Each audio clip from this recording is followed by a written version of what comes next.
love kittens. Gnomes. There's gnomes. Gnomes everywhere. I don't want to go to school today. What? Huh? What the hell? Where am I? Oh, God. I'm a gnome! What the hell happened? Must have been this strange gateway. Greetings, friend. Does this Draenei know anything about it? Oh, no. I woke up in the Twilight Highlands! How did this happen? My name is Totalbiscuit, from the WoW podcast, Blue Please, on cynicalbrit.com. Welcome to the Twilight Highlands. The usual disclaimers.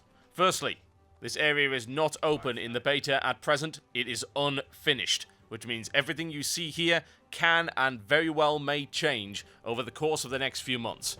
Secondly, that also means the zone is not properly populated and it is missing a ton of stuff. Again, not the final version. Thirdly, Blizzard. Please don't ban.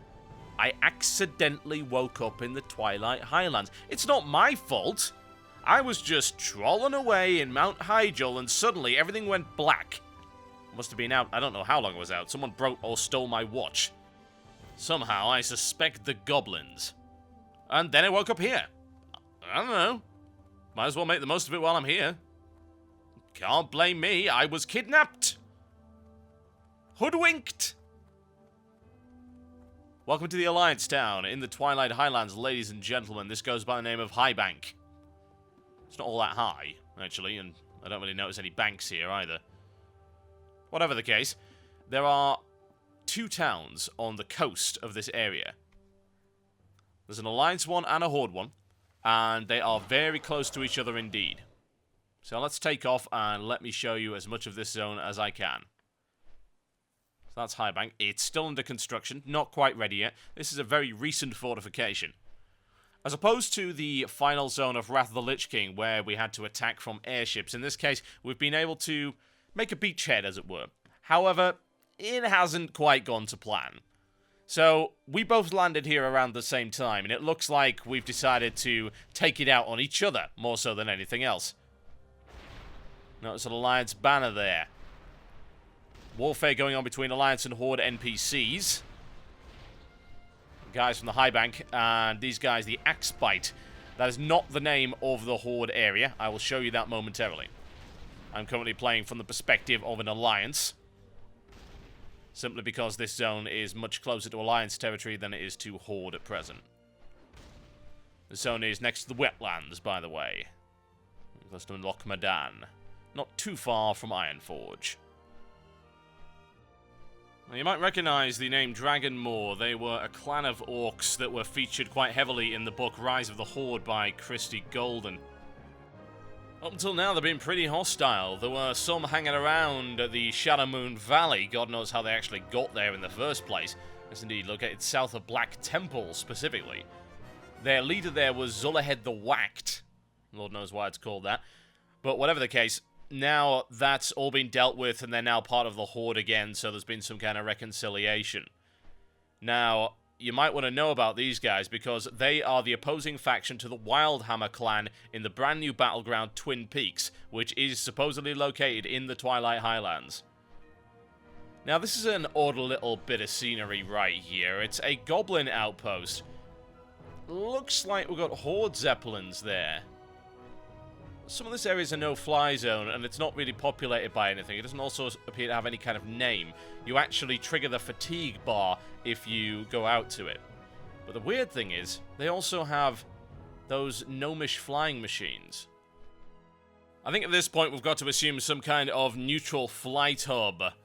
Those are Horde Zeppelins, obviously, but those down there were Alliance flying machines, so perhaps it's a neutral area. Bear in mind that not all the Goblins are allied with the Horde. There are still some neutral factions. We saw one down in Thousand Needles, as many people accurately pointed out. It's an intriguing area, and I literally know nothing about it. Not a sausage. Well, I'm sure we'll find out once it becomes more complete. Nonetheless, it is intriguing. There's quite a bit of lore surrounding the Twilight Highlands, and I'll try and explain it as best I can to the limits of my knowledge. So, there are a number of factions vying for control of this area. The Twilight Highlands is only called that because of its current masters, i.e. the Twilight's Hammer cult. Shouldn't really surprise anybody there. Normally it's just known as the Highlands, and it's got a number of different factions within it, including the Wild Hammer Dwarves, who play a major role here. We've also got the Dragonmoor, who've been in and out of this zone, but they now sort of have a beachhead. And also the Twilight Dragonflight. Some people might not really be familiar with the Twilight Dragonflight. There's a reason for that. A lot of the backstory surrounding that particular dragonflight comes from a novel called Night of the Dragon, which most of you probably haven't read. The way I understand it is that the Twilight Dragonflight were created by Sinestra, who used to be called Syntharia, and she was the mate of Deathwing, or more accurately Naltharion before he became Deathwing. She was also the mother of Onyxia and Nefarian. So Deathwing apparently screwed up making a new breed of dragon to rule the world and all that nonsense, and you saw the whole attempts to make the chromatic dragonflight with Nefarian, and that all went horribly wrong, so there you go. Now, she used a blue dragon relic called Balagos Bane, something called the Demon Soul, and a nether dragon called Ziraku, or something along those lines. So, fused that together, did a whole bit of hocus pocus, and then started creating the Twilight Dragonflight. Now, nothing really happened after that until Wrath the Lich King. You'll notice in Obsidian Sanctum you had Sartharion, who was a black dragon, but he was looking after some eggs, and there were also some Twilight Drakes there. So those eggs were actually Twilight Dragonflight eggs, and he was the guy who was guarding them at the time.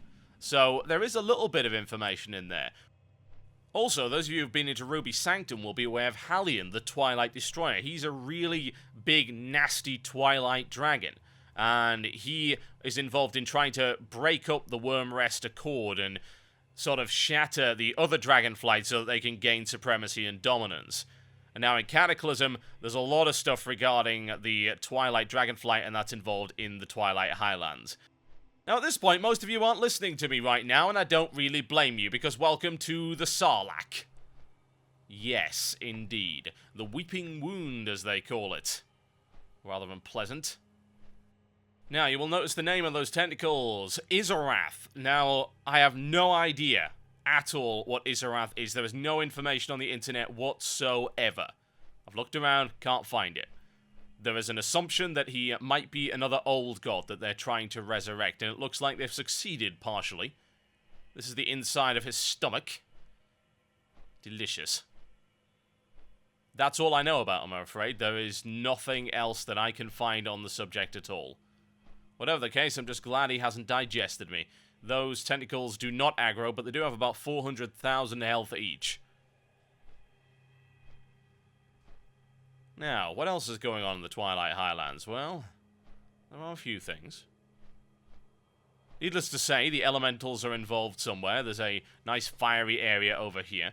And this appears to be a ruined Horde outpost, in which you will find some mobs. All of these are level 85. Basically Twilight dudes, mostly orcs. I imagine quite a few of the Dragonmoor probably ended up in the Twilight cult at some point. Some humans there too. Oh dear, yes, the aggro range on these is very large, needless to say. I'm level 80 with this character, so they're not too happy to see me. You'll also notice down there we've got the elementals that I showed you in the latest new model video. Again, they don't have animations yet, but these ones will actually move around. They like to set things on fire, apparently. That's their only purpose. Now, supposedly, a lot of different kinds of elementals have been summoned by the Twilight and enslaved. The kinds of elementals that would usually kick the crap out of each other, but they've been subjugated for the purpose of wiping out most of the life on Azeroth, because that's just how they roll. And there's an Ogre Mage who doesn't look too happy to see me. And a fellow from the Earthen Ring. There we go, Jalara. I'm going to get the hell out of here. Now, it's at times like this, I wish I'd put invisibility on my bar. That would be really helpful right now. Invisibility, thankfully, doesn't cancel anymore on damage. Maybe that changed in Wrath, but I recall it usually cancelled on damage. Doesn't anymore. You can go straight into it as long as you've got a couple of seconds to do it with. So, we can mount up, and then hopefully get the hell out of here. Put it on my bar for future use. The only problem is, I forgot, those are level 85 mobs. They have a massive aggro range, which means I'm basically screwed. There you go, there's an accurate impression of the kind of damage those guys do. Fairly high. But it does give me an opportunity to show you the graveyard in this area. It's the Vermilion readout. Just spirit res, just for the sake of it. Now, this area is the stronghold of the red dragonflight, who have had a presence here for quite some time. Various straws around the place, as they tend to be. I've been told, major spoilers. What am I saying major spoilers for? This entire video is major spoilers. If you're watching this video, then you already accept that fact. I've been told that there is a battle between Alex Strasser and Deathwing over this area at some point, which will be an event. There is voice acting for that was put on MMO Champion today. That's the 7th of August. So, obviously, there's going to be something happening there. I've had a look around, and there were some alpha clips that had the models in there, but they didn't really seem to do an awful lot. Now, you'll note the map in this area, just like a lot of the other unfinished zones, is actually just a large aerial shot. It's not a real map. It doesn't have any names or labels or zones on it. But it actually looks quite nice. A lot of people commented that they liked the one in Uldum and also in Stranglethorn Vale that I showed. I think there is an argument for that, actually. It would be kind of neat if we could get both a sort of Google Maps-style aerial view and something that's a little bit more detailed and shows you specifically where things are. It's kind of neat nonetheless.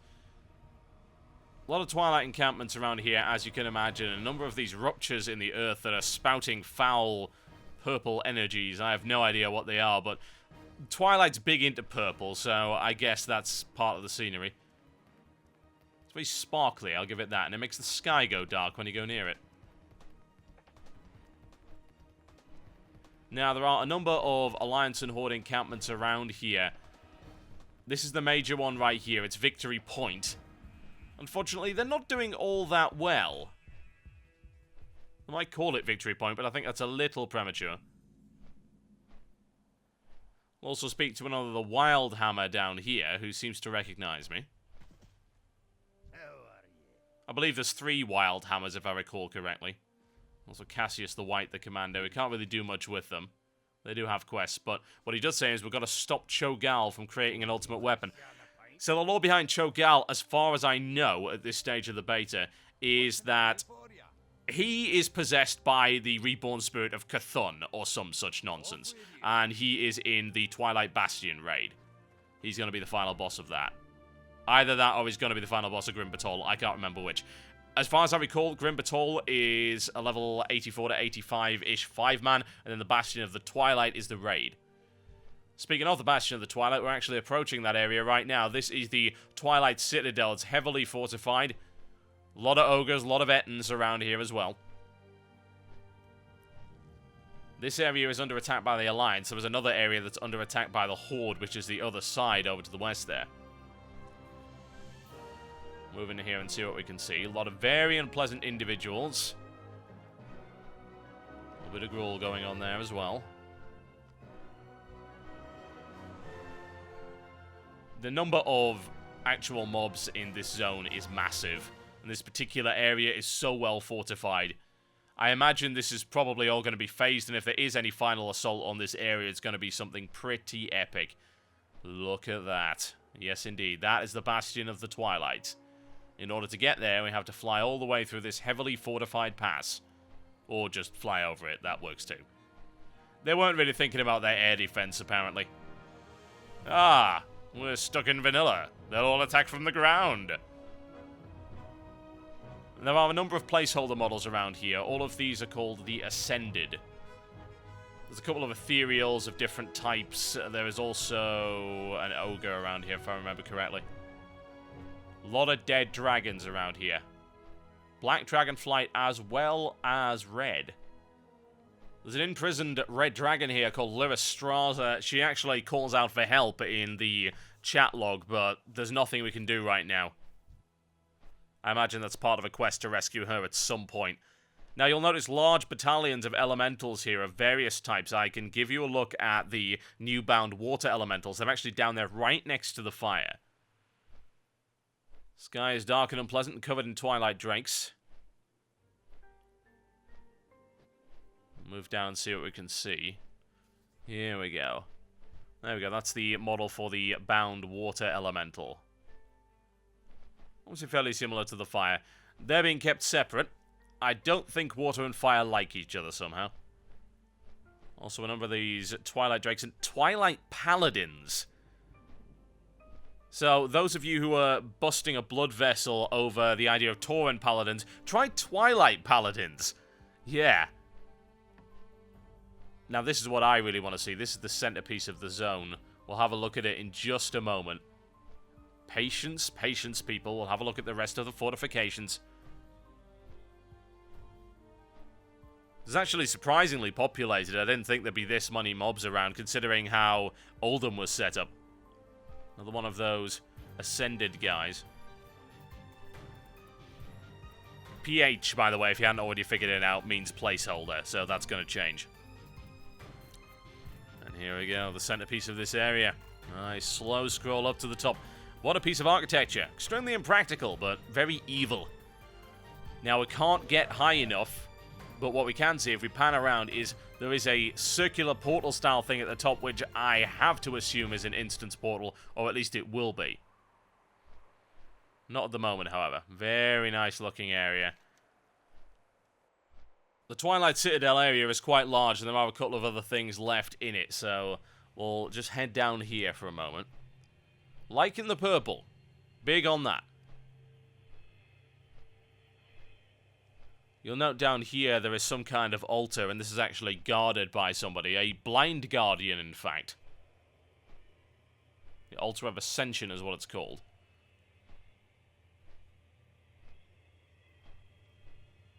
There you go. He doesn't look pleasant. I don't want to go anywhere near him for the time being, especially not with res sickness. Okay, I'm going to skip forward a bit, because this is just me flying out of there and trying to figure out where to go next. This zone isn't quite the size of Oldham, or I don't know, maybe it is. Maybe it's just a little bit deceptive. The thing about Oldham is there's tons of underground stuff, and here that's not the case. This is the Horde encampment over the other side of the Twilight Citadel that is getting equally pounded, so I must say I like the name of that mob. John Jellyneck? Okay, I see. Don't ask me. I have no idea. Now, some of you might wonder why exactly the Twilight have chosen this area as a base of operations. Well, simply put, it's really hard to attack. It's got loads of really high mountains that apparently you're not supposed to be able to fly over. And indeed, I didn't. There are 2 areas that you can land ships, but as you noticed, there was a bunch of shipwrecked stuff.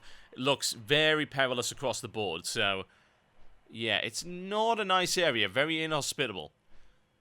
Now, this area right here doesn't seem to have a zone name. It's kind of odd. I think this might be the Obsidian Forest, however. Supposedly, there are aggressive black dragonflight attacking from this area, but I can't see any around here. Again, this is all unfinished, so it's not surprising. There's a single living tree in the middle of it, and I have to wonder what that's going to signify. It looks quite similar to the terrain in the Red Dragonflight outpost, so I wonder if this got something to do with that. And that's about it, honestly. It's not a huge zone. It's certainly not bigger than Oldham or anything like that. You can notice a big divide over there that takes you to the Wetlands, but nonetheless, very intriguing indeed. We've got a full-scale battle going on here as well between the high-bank dwarves and some goblins in very powerful shredding machines. Part of the Alliance quest will be to rescue these steam tanks that are stuck in the boggy areas. Diamond Blade shredders right there battling with the dwarves. You know, if there were one zone in Cataclysm where cooperation between Alliance and Horde might be a little bit useful, I think it would be this one. But no, this is a complete war zone across the board. Hopefully phasing technology is used here to great effect and a climactic battle will arise at the end of the zone. Some good stuff, ladies and gentlemen.